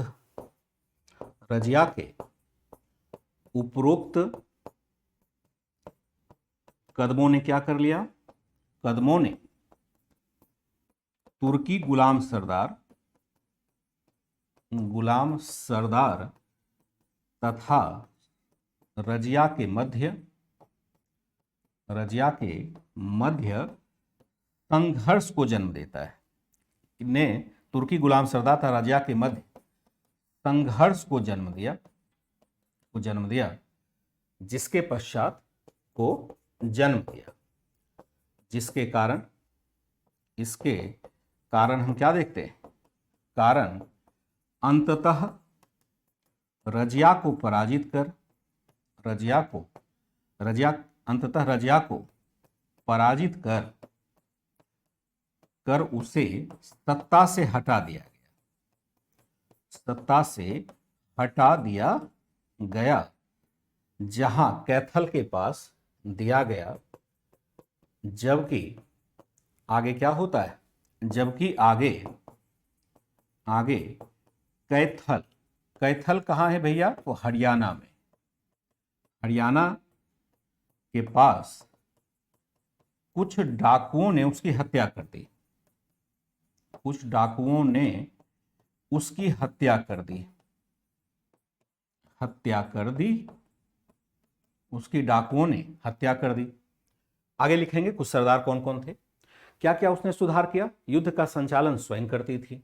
अब देखिए वो क्या करती थी, सबसे गजब का सा कि पुरुषों के समान कपड़े पहनकर खुले दरबार में बैठती थी। भाई मुस्लिम शासक में, इस्लामिक शासन में ये तो सोचा ही नहीं जा सकता है कि आप पर्दा के बगैर खुले दरबार में आप दरबार में बैठेंगे। यहाँ तक तो आप देखें हिंदू शासकों में भी नहीं सोचा जा सकता था। हिंदू शासकों में जो महिलाएं बैठती थी उसके बीच में एक झीना सा पर्दा लगाया जाता था। महिलाएं खुले दरबार में नहीं बैठती थी।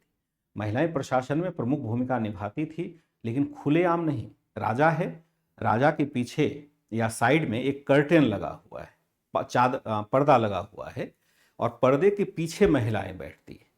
अब उस समय बुर्का पहनती थी नहीं पहनती थी ये कहना मुश्किल है, क्योंकि बुर्का जैसा जो हम सर ढकने या चेहरे ढकने वाली प्रथा देखते हैं ये बहुत बाद में आती है इस्लाम में भी, ये पहले प्रथा थी ही नहीं। तो स्वाभाविक है कि अरब क्षेत्र में तो बिल्कुल भी नहीं थी, इसलिए वहाँ पर इतनी गर्मी होती है, वहाँ पर बुर्का पहनना तो एकदम से नामुमकिन जैसा, नकाब पहनना तो एकदम नामुमकिन जैसा है। ये प्रथा धीरे धीरे डेवलप होती चलेगी जब हम देखते हैं कि बहुत सारे संस्कृतियों का समावेशन हो। लेकिन इसके बावजूद महिलाओं के कपड़े अलग होते हैं, पुरुषों के कपड़े अलग होते हैं, अभी भी होते हैं। और अभी भी ग्रामीण क्षेत्र में हम इस बात को लेकर के विरोध देखते हैं कि लड़कियां जींस पहने नहीं पहने, क्या करे नहीं करे, यानी कपड़ों पर भी टीका टिप्पणी होती है, अभी भी होती है। अभी हमने देखा, हम अपने समाज में ये व्यवहार देखते ही देखते हैं, जबकि पहनावा तो अपने हिसाब से होना चाहिए। लेकिन मैं भी अगर ट्रेडिशनल तौर पर सोचूं तो मैं भी यही कहूँगा कि भाई लड़कियों के पहनावे अलग होने चाहिए, लड़कों के पहनावे अलग होने चाहिए। लेकिन रजिया ने तो मध्यकाल में चुनौती दे दी, पुरुषों के समान टोपी लगाती थी, वो कोट पैंट पहनती थी, कोट और पैंट जिसको हम कहते हैं फॉर्मल ड्रेस, वो पहन करके दरबार में बैठ जाती थी। जो कट्टरपंथी सरदार थे उनको बिल्कुल अच्छा नहीं लगेगा कि ऐसा महिलाओं को अधिकार कैसे मिल जाए। फिर वो क्या कर रही, प्रशासन में गैर तुर्कों को शामिल कर रही है, प्रशासनिक अधिकारी के रूप में बना रही है। अब तुर्की लोग सोचेंगे, जो तुर्की सरदार थे उसने सोचा कि भाई दिल्ली सल्तनत की हमने स्थापना की और यहाँ आकर के अब दूसरा कोई बैठ जाएगा, ये तो गलत बात है। इसलिए उन्होंने रजिया का कई स्तर पर विरोध किया और विरोध करके उसको किसी न किसी तरह से, पूरी कहानी है लंबी, किसी न किसी तरह से उसको पराजित किया। पराजित करने के बाद जब वह एक जंगल में थी, नया सेना एकत्र करने के लिए उसको शक्ति चाहिए था, तो जंगल में एक पेड़ के नीचे बैठी हुई थी। तो उस समय जंगलों में बड़े बड़े डाकू हुआ करते, बड़े खूंखार डाकू होते थे और लूट मार के लिए किसी की हत्या भी कर देते थे। तो जैसे हमने देखा दमयक नामक स्थान पर मोहम्मद गोरी की हत्या हुई थी, उसी तरह से रजिया भी पेड़ के नीचे बैठी थी, कुछ डाकुओं ने उसके गहने को छीनने की कोशिश की। तो स्वाभाविक एक रजिया ने कहा भाई मैं सुल्ताना हूं, मैं तुम्हारे आगे क्यों डरूं। फिर उसी में वो मारी जाती है, संघर्ष होता है, मारी जाती है। कैथल के पास है, कैथल यहाँ हरियाणा दिल्ली के पास ही, उसमें इस समय इलाके में तो देखते हैं जंगल वगैरह हुआ करता था। इस तरह से हम क्या देखते हैं कि कैथल में यहाँ होता है। जो विरोधी रहा होगा, विरोधी कौन था, विरोधी यहाँ पर दो था, विरोधी यहाँ पर दो होगा। पहला जो होगा वह होगा वजीर था, वजीर जुनैदी था, इख्तियारुद्दीन जुनैदी इसको कहते हैं। जो इसका विरोधी होगा वह कौन होगा, वह होगा वजीर। वजीर का मतलब होता है प्रधानमंत्री। निजामुद्दीन जुनैदी था, जुनैदी। फिर हम देखते हैं दूसरा जो प्रमुख था वह था अल्तुनिया, अल्तुनिया पंजाब का सूबेदार, पंजाब का सूबेदार। ये दोनों इसके मुख्य थे। हालांकि बाद में रजिया ने इसी से विवाह कर लिया, बाद में रजिया ने क्या कर लिया, रजिया ने इसी से विवाह भी किया, विवाह भी किया। अब देखिए बड़ा तिक्रम होता है, अगर राजवंश के इतिहास को देखेंगे तो बहुत तिक्रम आपको यहां दिखेगा। जैसे रजिया क्या है, दिल्ली में बड़ी शक्तिशाली है, दिल्ली में चूंकि जनता का भी समर्थन उससे मिला हुआ है, तो दिल्ली के आसपास अगर कोई लड़ाई होती तो उसमें रजिया जीत जाती, कोई दिक्कत ही नहीं है। तो यहां पर एक षड्यंत्र किया गया कि रजिया को हटाया जाए। तो रजिया को हटाया जाएगा तो जो वजीर है, यानी सुल्तान के बाद जो सबसे प्रमुख पद है वो वजीर का है, वजीर को मिला लिया। तो वजीर अंदर से खोखला करने लगा। और जो अल्तुनिया है ये कहाँ का सूबेदार है, पंजाब का है, प्रशासक है। अल्तुनिया ने इसको भटिंडा में चुनौती दे दी, जो तावर हिंद था बॉर्डर पर, चुनौती दे दी कि आ जाओ रजिया, तुम्हारे अंदर दम है तो आ जाओ मुझसे लड़ो। तो रजिया कहाँ मानने वाली थी, यही उसकी गलती होगी, उसको दिल्ली से बाहर नहीं जाना चाहिए था। रजिया ने गुस्से में आकर के, कभी गुस्से में काम मत करना, ध्यान रखिएगा, गुस्से में काम किया गया हर काम खराब होता है। तो रजिया को अगर गुस्सा नहीं आया होता तो रजिया का कोई बाल बाका नहीं कर सकता था। रजिया को गुस्सा आया कि अल्तुनिया ऐसे कैसे बोलेगा, वो चली गई लड़ने के लिए। और पंजाब में जाकर के, चूंकि सैनिक भी तो वही तुर्क सरदार थे, तो सैनिकों ने इसका साथ छोड़ दिया। तो जैसे ही भटिंडा में जाती है तो भटिंडा के किले को खोल दिया गया, यानी उसका दरवाजा खोल दिया गया। तो रजिया को लगा ये बहुत अच्छी बात है कि हम तो किले को जीत रहे हैं, लेकिन रजिया जैसे ही अंदर जाती है किले का दरवाजा बंद। अब रजिया फंस गई वहां पर, सैनिक ने भी साथ नहीं दिया क्योंकि वो महिला थी। अब रजिया ने सोचा अब क्या उपाय लगाए। यह भी यहाँ एक शिक्षा मिलती है कि जो धीर पुरुष होता है, जिसको समस्या यानी प्रॉब्लम सॉल्विंग जिसका एटीट्यूड होता है, एक होता है प्रॉब्लम को लेकर रोते रहे कि हमारे जीवन में ये प्रॉब्लम वो प्रॉब्लम वो प्रॉब्लम, हर रोते रहे। अगर ऐसे रोते रहता तो नेपोलियन शायद शासक ही नहीं बनता। रजिया के जीवन में भी बड़ी समस्या आ गई, और समस्या आ गई कि उसको किले में बंद कर लिया और दिल्ली से उसका कोई संपर्क ही नहीं हो पाएगा। रजिया ने एक उपाय लगाया कि ये अल्तुनिया ने कैद किया था। अल्तुनिया को कहा कि सर ऐसा करते हैं दोनों विवाह कर लेते हैं, चलो तुमसे मैं विवाह करता हूँ। ये बहुत बड़ा प्रस्ताव था अल्तुनिया के लिए, जो एक साधारण सा सरदार था, और उसका सुल्तान से विवाह हो जाए ये बहुत बड़ी बात है। कहा दोनों विवाह कर लेते हैं और चलो मिल करके दिल्ली पर शासन करेंगे। तो फिर विवाह कर लिया, लेकिन तब तक वजीर ये जो था ये वाला ये शक्तिशाली हो चुका था। तो अल्तुनिया और रजिया जब निकलती है दिल्ली जीतने के लिए, फिर वजीर वाला जो सेना था उसने इसको पराजित कर दिया। लौट करके वो जा रही थी पंजाब की तरफ ताकि उस सेना को और एकत्रित किया जाए, हार नहीं मान रही। तो कैथल के पास पेड़ के नीचे सुस्ता रही थी, तो अचानक से लुटेरे ने लूटने के लिए धावा बोला, उसमें ये मारी जाती है। बड़ी रोमांटिक कहानी है, दिलचस्प कहानी है। ठीक है, तो हमने क्या देखा कि यहां पर सूबेदार होता है। गैर तुर्क कौन था? गैर तुर्क प्रमुख सरदार जो थे वो थे आपके, सरदार जो थे वह थे आपके जलालुद्दीन याकूत। जलालुद्दीन याकूत था, याकूत। ये क्या था? इसे अश्वशाला का प्रधान बनाया गया था, अश्वशाला का प्रधान बनाया गया था, जिसे हम क्या कहते हैं, बनाया गया था। इस पद को क्या कहते थे? इस पद को कहते थे अमीर ए आखूर। अमीर ए आखूर कहते थे, इस पद को अमीर ए आखूर कहते थे। अब इस बात को लेकर के भी बड़ी दिक्कत है, भ्रांति तो फैलाई जाती है। तो कहा कि घुड़सवार सेना का प्रधान वह है जलालुद्दीन याकूत, जो कि गैर तुर्क है। उसने तो हद हो गई कि रजिया के चरित्र पर भी एक तरह से दाग लगाने की कोशिश की, क्योंकि रजिया जब चढ़ती थी घोड़े पर, उसमें घोड़ा बड़ा ऊंचा है, घोड़े पर उछल के चढ़ना पड़ता होगा, तो एक व्यक्ति उसको सहारा देने के लिए होना जरूरी है। तो रजिया को पकड़ करके चढ़ाता था वो याकूत। इस बात को लेकर के उसके चरित्र पर भी लोगों ने अफवाह उड़ाई कि याकूत इसके ज़्यादा ही करीब है। तो ये सब जो है ना, गॉसिप सुनने में बड़ा मजा आता है जनता को। ये देखिएगा कि जो बुरा गॉसिप होता है उसकी तरफ हम ज़्यादा आकर्षित हो जाते हैं। तो वही स्थिति रजिया के साथ हुई। अच्छी शासिका होने के बावजूद भी वह आसान से इसे शासन नहीं कर सकती। जैसे आप पढ़ेंगे कभी, जब आप ऑफिसर बन जाएंगे तो आप पढ़िएगा, मिनहाज उस सिराज ने बुक लिखी है इसी काल को लेकर के कि मिनहाज उस सिराज के द्वारा जो ग्रंथ लिखी गई है तबकात ए नासरी, उसमें इन सब कहानी की, जो मैं कहानी आपको बता रहा हूँ, वहाँ इन सब कहानियों की चर्चा हमें प्राप्त होती है, विस्तृत तौर पर प्राप्त होती है। तो उन्होंने ही ये सूचना दी कि रजिया के पास तमाम गुण थे, केवल एक अवगुण था, वह स्त्री थी, और वही अवगुण सब गुणों पर भारी पड़ गया। तो ये एक बड़ा बुरा सोच हम देखते हैं इस समय के सरदारों का रहता है। ठीक है, ये हम देखते हैं यहाँ पर आपका हो जाता है। फिर इसके बाद हम देखते हैं दूसरा काल जो शुरू होता है वह होता है बलबन का काल। बलबन, गयासुद्दीन बलबन इसका नाम था। बलबन, बलबन का मूल नाम क्या था वो मैं लिखाता हूं आपको। गयासुद्दीन बलबन जब शासक बनता है तो यह लगभग बनता है आपका 66, लेकिन इसका कार्यकाल जो होता है वह होता है 1246 से 1286 तक। इतना लंबा नहीं होता है।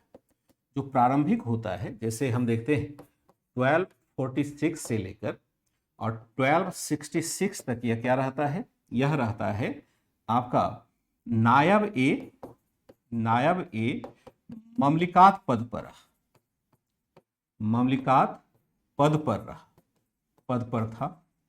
दूसरा हम क्या देखते हैं कि 1266 से 1286 यह क्या रहता है? सुल्तान पद पर रहा, पद पर रहा। कौन था बलबन? मूल नाम इसका क्या था? मूल नाम इसका क्या था? बलबन तो इसकी उपाधि थी ना, इसका जो मूल नाम हो जाएगा, 2 नहीं लेंगे, 3 आवर्स की क्लास नहीं लेंगे, 3 आवर्स की क्लास नहीं लेंगे, 1.5 घंटे की क्लास जरूर लेंगे, ध्यान रखिएगा, 1.5 घंटे की क्लास जरूर लेंगे, क्योंकि इसके हम क्या देखते हैं कि उसके बाद मेरी भी क्लास होती है उलूग खान, मैं बताता हूं उलूग खान इसका मूल नाम था। देखिए होता क्या है कि मुझे एक प्रैक्टिस सेट लेना होता है 11 से 12 बजे के बीच में, तो मुझे कुछ उसका क्वेश्चन अभी ही बनाना पड़ता है, क्योंकि रियल टाइम क्वेश्चन बनता है और क्वेश्चन में ही बना रहा होता हो, तो मुझे उसके लिए 1.5 घंटे 2 घंटे का समय चाहिए होता है। लेकिन मौका था तो चलो आधे घंटे एक्सटेंड कर देते हैं, 2 घंटे तो नहीं लेंगे, 9:30 तक यह क्लास ऑफ करेंगे। तब तक देखते हैं जितना हो जाता है, तो बहुत कुछ हो जाना चाहिए, और जो बचेगा फिर कल कवर कर लेंगे। मुझे लगता है बहुत कुछ हम कवर करने की स्थिति में आ चुके होंगे इस चैप्टर के माध्यम से। अब ये चैप्टर चलेगा, चैप्टर तो फिर कल वैसे भी हमारा कंटिन्यू होना ही है। मूल नाम क्या है इसका? उलुग खान है। और यह किसका गुलाम हुआ करता था? यह गुलाम किसका था? इल्तुतमिश का ही गुलाम था, इल्तुतमिश का गुलाम था, यह इल्तुतमिश का गुलाम था, बहुत ही विश्वसनीय गुलाम था, बहुत ही विश्वसनीय गुलाम यहां हुआ करता था। मूल नाम क्या होगा? उलुग खान होगा। और हमने क्या देखा कि यह एक तरह से एक तुर्क सरदार था, जिसने इल्तुतमिश के कमजोर उत्तराधिकारियों का मंजू निषाद, 2 घंटे की क्लास नहीं लेंगे, 1.5 घंटे की लेंगे, इल्तुत का गुलाम था। इसने क्या किया? इसने इल्तुतमिश के कमजोर उत्तराधिकारियों का सहारा लेकर, कमजोर उत्तराधिकारियों का सहारा लेकर क्या किया? सहारा लेकर पहले तो 20 वर्षों तक सत्ता पर अप्रत्यक्ष नियंत्रण रखा, वर्षों तक सत्ता पर अप्रत्यक्ष नियंत्रण रखा। फिर हम क्या देखते हैं? नियंत्रण रखा, तथा अंततः क्या देखा है? अंततः सुल्तान बनने में सफल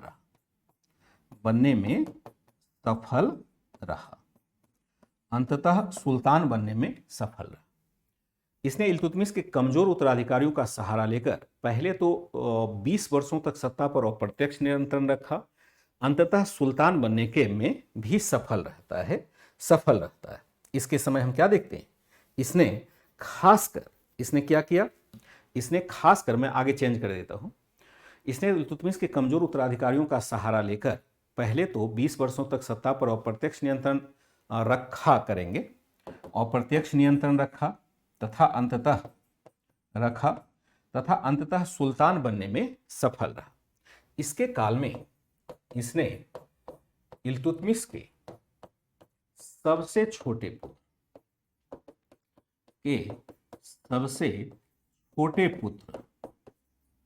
पुत्र तथा सुल्तान नासिरुद्दीन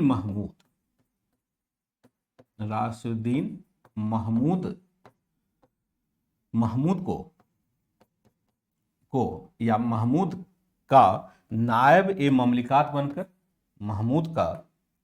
नायब मतलब होता है एक तरह से उत्तराधिकारी बनकर, का नायब ए ममलिकात, एक तरह से कार्यकारी सुल्तान इसको कहते हैं, कार्यकारी सुल्तान जैसा पद ही होता है, ममलिकात बनकर क्या किया? बनकर 20 वर्षों तक प्रशासन पर अधिकार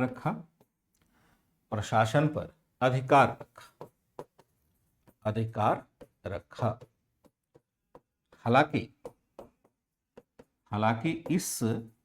हालांकि बलबन के इस अधिकार के खिलाफ अन्य सरदारों ने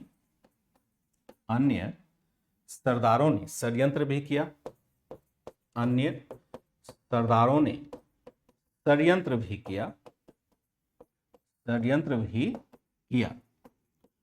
इसके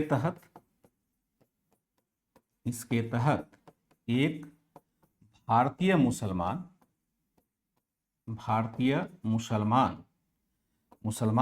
इवादुद्दीन कहते हैं, इवादुद्दीन रेहान। इसमें हम क्या देखते हैं कि एक भारतीय मुसलमान है, इवादुद्दीन रेहान है। इसके तहत एक भारतीय मुसलमान इवादुद्दीन रेहान को आगे कर, मैं इसका समझाऊंगा, आगे कर तुर्की सरदारों ने बलबन को दरबार से हटाने में सफलता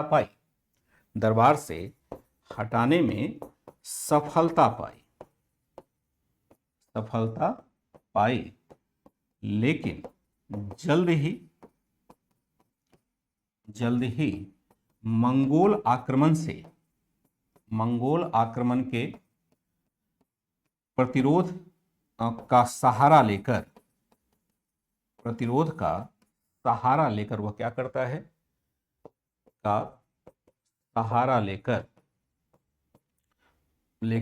पुनः क्या होता है, पुनः दरबार में प्रमुख बन जाता है गया। अंततः क्या होता है, अंततः रेहान को पराजित कर मार डाला गया, रेहान को पराजित कर क्या कर दिया जाता है, कर मार डाला गया। अब देखिए कहानी क्या है, एक बार लिख लेंगे फिर मैं कहानी सुनाता हूं।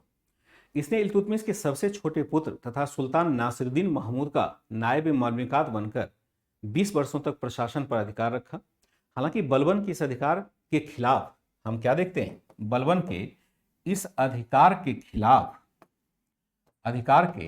खिलाफ कुछ सरदारों ने एक तरह से अन्य सरदारों ने षड्यंत्र भी किया।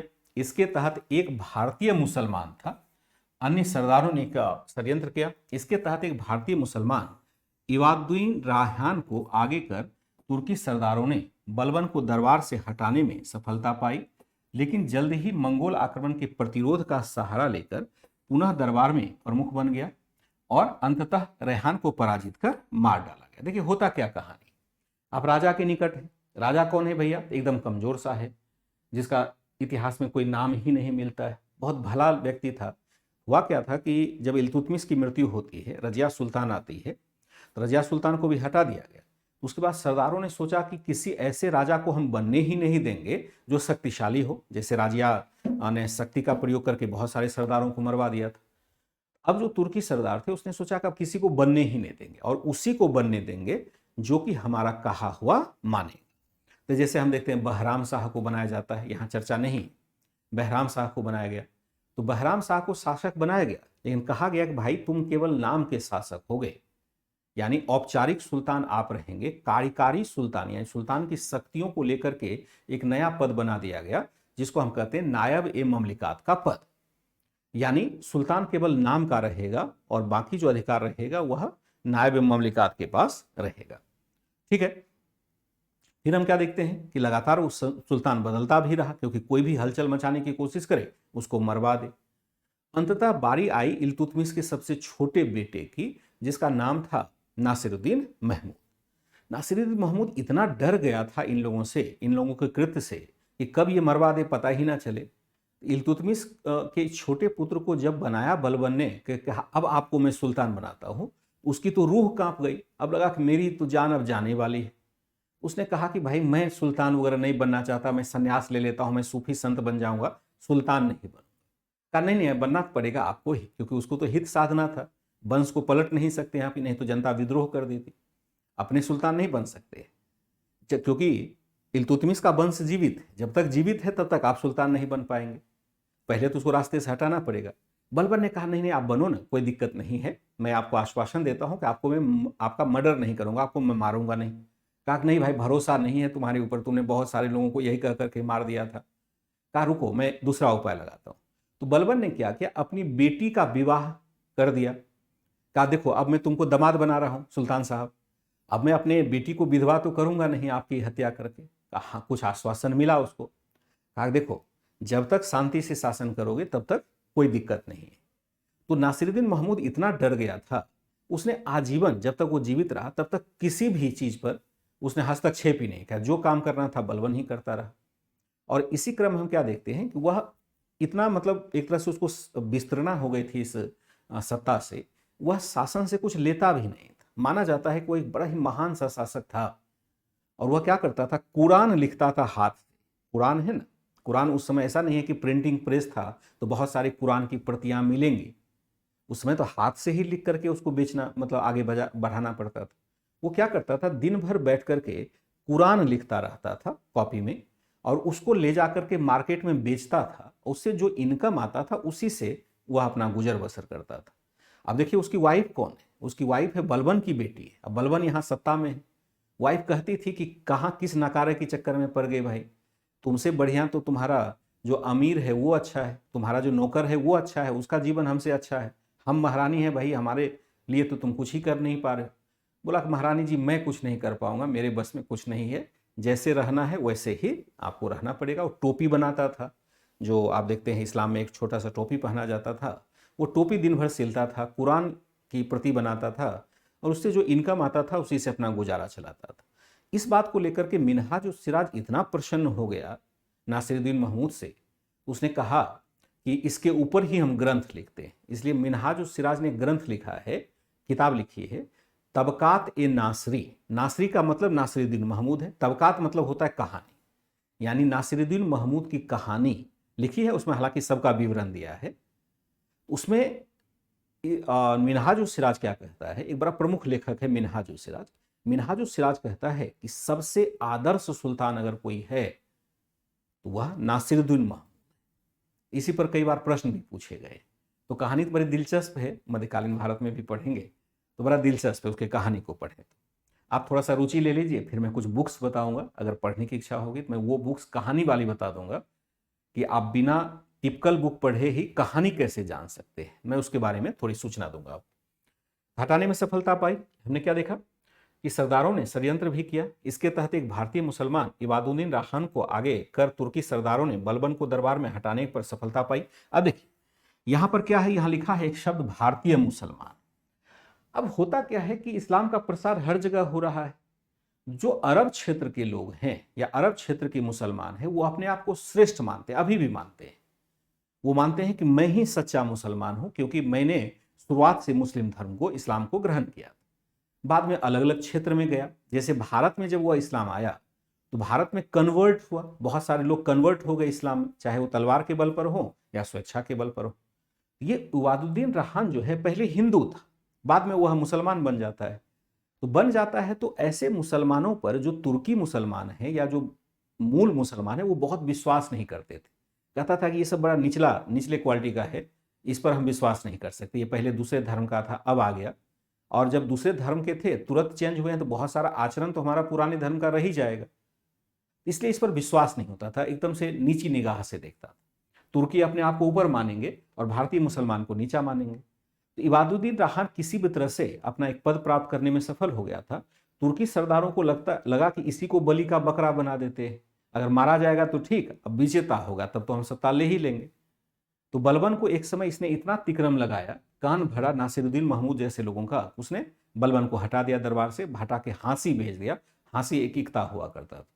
लेकिन 2 साल के अंदर ही मंगोल का आक्रमण होता है और मंगोलों से जूझना सबके बस की बात नहीं थी, और बलबन इसमें बड़ा प्रसिद्ध था। फिर राजा के लिए मजबूरी थी, बलबन को कहा कि सर आप आइए। और जैसे ही बलबन फिर आता है तो बलि का बकरा कौन बन गया, रेहान बन गया, इसको फिर मारा गया। और फिर बलबन जो शक्तिशाली बना तो 1286 तक वह अपनी शक्ति बरकरार रख पाता है। हमने क्या देखा, दरबार में प्रमुख बन गया। अंततः रेहान को हम क्या देखते हैं, पराजित करके मार डाला जाता है, मार डाला जाता है। ठीक है, फिर हम क्या देखते हैं कि 1265 में पुत्र अयोग्य था ना, अयोग्य पुत्र था, अयोग्य पुत्र था, वह जितने पुत्र थे ना अयोग्य था, योग्य नहीं था। देखिए इल्तुतमिश का एक बहुत बड़ा बेटा था, सबसे बड़ा बेटा जो था उसको सुल्तान मोहम्मद कहते हैं, मोहम्मद या महमूद कहते हैं। सुल्तान महमूद जो है वो बहुत ही पावरफुल था, मतलब इतना पावरफुल था कि आप समझिए कि कल्पना से परे, मतलब अगर वास्तविक उत्तराधिकारी देखा जाए तो वही होता। लेकिन दिक्कत क्या हुआ, उसकी असामयिक मृत्यु हो गई। वो बहुत बड़ा सुल्तान बनता अगर वह जीवित रह जाता, तो उसकी अचानक से मृत्यु हो गई। इल्तुतमिश ने उसका कब्र भी यहाँ बनवाया है, दिल्ली में ही बनवाया है। उसको शहीद का दर्जा दिया गया, शहीद का दर्जा को आगे दिया गया, यानी बहुत बढ़िया। उसका सुल्तानगढ़ी का एक मकबरा भी है। तो नासिरुद्दीन जो उसका बेटा था बड़ा वाला, वो मर गया। उसके बाद दूसरे बेटे बहुत योग्य थे नहीं, तो बेटी लेकिन योग्य थी, तो बेटी को उत्तराधिकार दे दिया गया था। अंततः क्या होता है, अंततः माना जाता है, अंततः 1265 में जब नासिरुद्दीन महमूद की मृत्यु हुई, नासिरुद्दीन महमूद की मृत्यु होती है। महमूद की मृत्यु के पश्चात जब इल्तुतमिश वंश का कोई उत्तराधिकारी नहीं बचा, जब इल्तुतमिश वंश का कोई उत्तराधिकारी नहीं बचा, क्या होता है, उत्तराधिकारी नहीं बचा तो क्या होता है, तो ऐसी स्थिति में बलबन क्या होता है, स्थिति में बलबन स्वयं सुल्तान बन गया। स्थिति में बलबन क्या होता है, बलबन स्वयं सुल्तान बन गया, सुल्तान बन जाता है, बन गया। कुछ लोग मानते हैं, कुछ इतिहासकार मानते हैं, इतिहासकार मानते हैं कि क्या है, मानते हैं कि बलबन ने नासिरुद्दीन महमूद को क्या कर दिया था, नासिरुद्दीन महमूद को जहर देकर मार डाला, जहर देकर मार डाला, देकर मार डाला। आज के क्लास को यहीं रखेंगे। अब इसके बाद जो हम क्लास शुरुआत करेंगे वह शुरुआत करेंगे बलबन से। बलबन से हम अगली क्लास की शुरुआत, क्योंकि अभी शुरुआत करेंगे खत्म नहीं होगा। 1266 से 1286 के बीच में यह शासक बनता है। यहीं से हम नेक्स्ट को लेके चलेंगे, तो करेंगे यहां पर द एंड। ठीक है, यहां से हम लोग नेक्स्ट लेकर चलेंगे। नेक्स्ट डे मैं बलबन को जितना हो सकता है देखता हूं, ये चैप्टर ही पूरा कल फिनिश हो जाना चाहिए। सैटरडे को भी क्लास लेंगे, तो मुझे लगता है कि सप्ताह ये चैप्टर फिनिश तो हो जाना चाहिए होगा। हम क्या देखते हैं, आगे बलबन देखेंगे। बहुत सारी कहानी है, दिलचस्प कहानी है, थोड़ी थोड़ी मैंने चर्चा की है आपके साथ, रुचि उत्पन्न करने के लिए, क्योंकि ऐसे केवल रॉ की तरफ पढ़ेंगे तो मजा नहीं आए।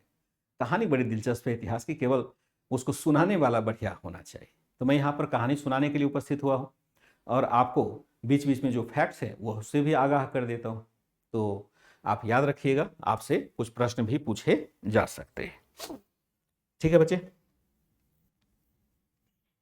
तीनों वो खरीद लिया है ना, यस शर्मा, बहुत बढ़िया किया। एकता सब की चर्चा करेंगे, गोरक्षनाथ पांडे जी सब करेंगे, धीरे धीरे करेंगे, सबकी चर्चा होगी जब जहां प्रशासन करने जाएंगे। क्योंकि देखो, एनसीईआरटी की एक मर्यादा है, तो मर्यादा है जो एनसीईआरटी में लिखा है उसके आसपास ही हम आपको कहानी सुना सकते हैं। ऐसा जनरली नहीं होता है। कभी कभी जैसे मैं एडवांस पर पढ़ा रहा हूँ तो मैं आगे चल करके बताता चला हूँ, तो वो नहीं करूँगा, क्योंकि फिर एनसीईआरटी की मर्यादा ही समाप्त हो जाएगी। एनसीईआरटी कोर्स का फिर कोई मतलब नहीं रहेगा, और जीके टाइप का कोर्स हो जाएगा। तो यहाँ मैंने अपने आप को बहुत अनुशासित रखा है कि मैं एनसीईआरटी की लाइन को ब्रेक ना करूँ। तो आप भी धैर्य रखिए, जब आप एनसीईआरटी पढ़ रहे हैं तो एनसीईआरटी के साथ ही चलिए। जब मैं एडवांस पर मैं ही पढ़ाऊंगा तो वहाँ पर आप खुलेआम बात करिए, कोई दिक्कत नहीं। वहाँ अपने आप सारी बातें थोड़ी और स्पष्ट होती चली जाएगी, लेकिन पहले बेस तो हमारा बन जाए, उसके बाद फिर करेंगे कि कैसा ठीक रहेगा, क्या ठीक रहेगा, नहीं ठीक रहेगा। ठीक है, नहीं अभी नहीं बताऊंगा ना, क्यों बुक बताऊंगा अभी आप कहानी वाली बुक क्यों पढ़ेंगे? अभी आपको यही कवर नहीं हो रहा है, यही आप क्वेश्चन सही नहीं कर पा रहे हैं, तो इसी को 2-4 बार पढ़ना है। अभी मैं बुक बता करके आपको क्यों डाइवर्ट कर दूंगा कि आप कहानी सुने जाइए? अरे कहानी तो मैं सुना ही रहा हूँ जितनी ज़रूरत है, आप इसी में इतना ही इंटरेस्ट रखिए। पहले आप इसी को 2-4 बार PDF पढ़िए। जब ये सब हो जाएगा ना, जब एक बार आधार आपका बन जाएगा, बेस बन जाएगा, उसके बाद हम कहानी वाली किताब आपको बताएंगे। कभी भी बता सकते, अभी आपको डाइवर्ट नहीं करेंगे ऐसी कहानी वाली किताब को देकर के। इजाज़त दीजिए फिर, बाय एंड टेक केयर। कल मिलता हूँ सुबह।